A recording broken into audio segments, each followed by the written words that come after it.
Well, it is that time again, folks. We have a brand spanking new No Mans Sky update, the first one for 2026, and this one goes by the name of Remnant. With all of these major updates, I usually do a video just like this one, going over some of the smaller updates that lie in the depths of the patch notes. So instead of reading the entire thing, which can take you a while, you can just watch this short video and save yourself all of that time. Now, we all know the main aspects of the latest Remnant update include the ability to totally reconfigure our Colossus exocrafts, which hopefully is the first step in a pretty short road to modular exocraft customization, like the ones we have for the Corvettes. Now, this update also allows us to manipulate gravity itself with a brand spanking new gravitino coil attachment for our multi-tools, which gives us the ability to grab and launch objects. So we can play around with our very own physics playground. But side note, is anyone getting Half-Life vibes from this multi-tool expansion, by the way? Anyway, there is also a concept of industrial waste now, so we can become space traveling garbage collectors to clean up planets. And planets which previously contained salvageable scrap are now also laden with industrial waste. And if we can grab this industrial waste and bung it into a waste processing plant using that new gravitino coil, we'll get some shiny new rewards and salvage materials. But anyway, they're the main points. Alongside those new features, there are a number of smaller updates, quality of life improvements, and bug fixes that have come as part of that Remnant update. So without further ado, let's go ahead and get stuck into those.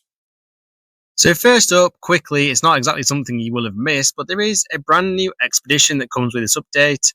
And the reason I'm mentioning it is it's designed to only take place on a single planet.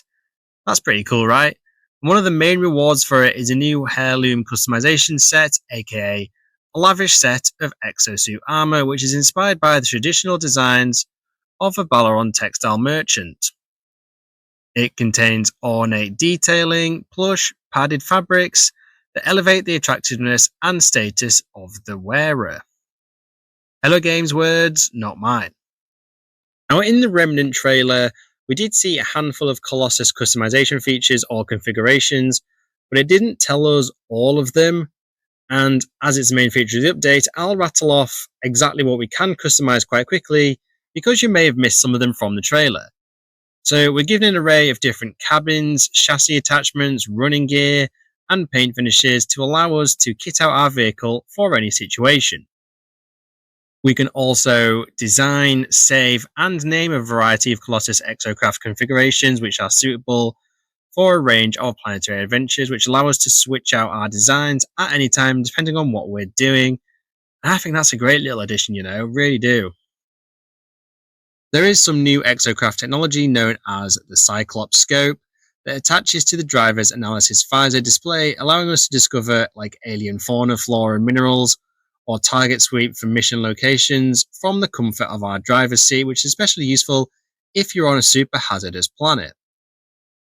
The Colossus has also been given an excavation blade, meaning we can augment our Colossus exocraft with new obstacle demolition attachments, which allows it to collect a small number of resources from minerals and vegetation upon collision with them, which reduces grime and scratches to the exocraft's paintwork.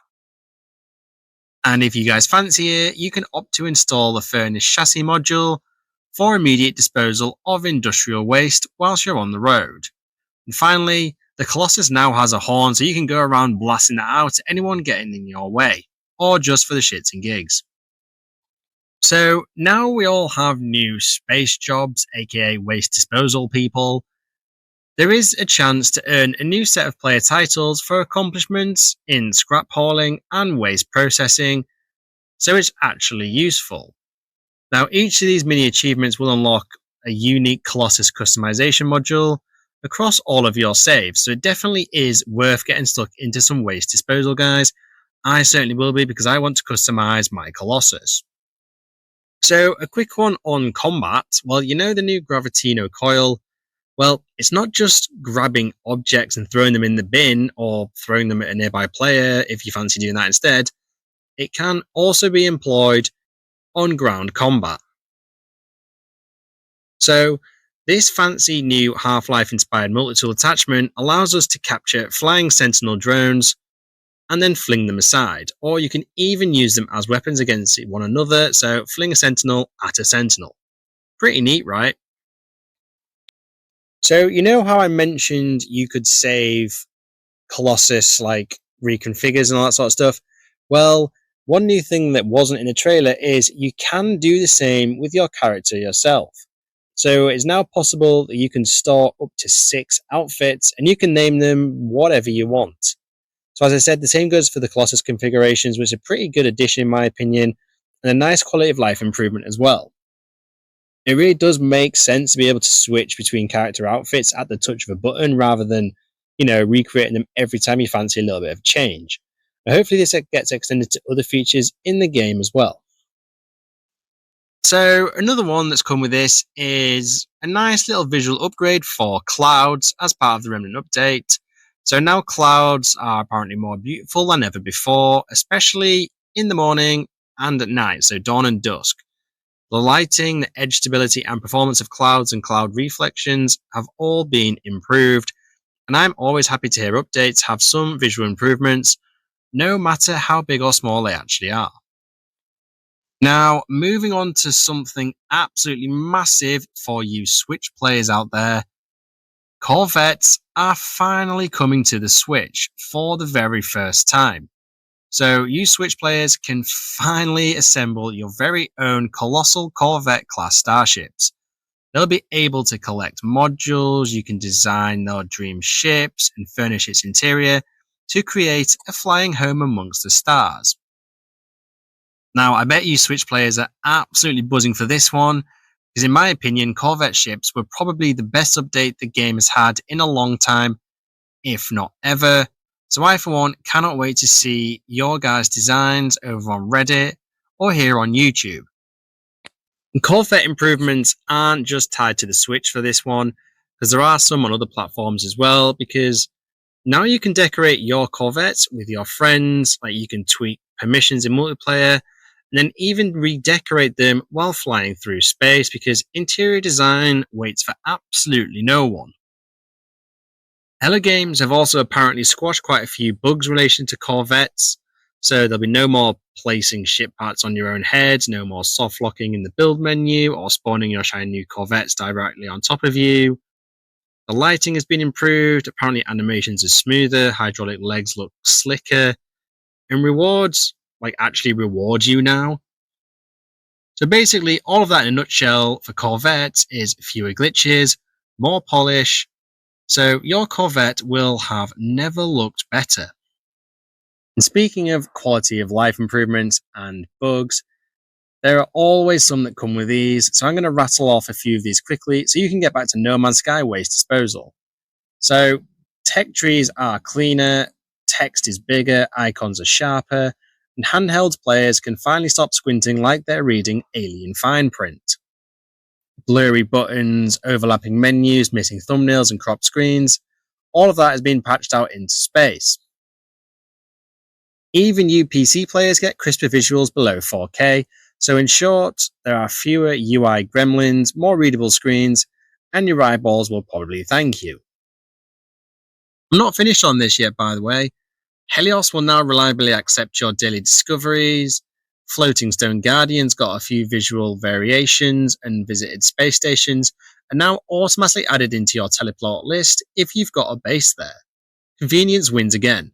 Now, multi-tools, nutrient processors, and refiners have got a bit of a tune-up, no more holstering mid-switch in VR, fuel refunds acting weird, or input slots refusing to work at all. Starships and freighters now spawn at the right scale, they dock smoothly in multiplayer, and they shouldn't sink into their landing pads anymore. Planetary chaos, yep, that has been reduced as well. Apparently creatures behave, sentinel drones stay above the ground, and exocraft don't randomly fall through the terrain. Continuing on, teleporters have stopped panicking over space debris, and life form visited labels now stay on player specifics in multiplayer, whatever that means.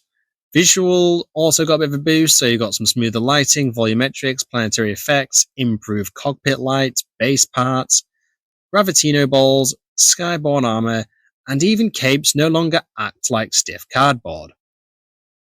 In a nutshell, all of that means there should be fewer bugs. Granted, there might be some that come out of this update anyway. There should be smoother flights, prettier planets, and your ship probably finally behaving like you expect it to. And that about wraps it up.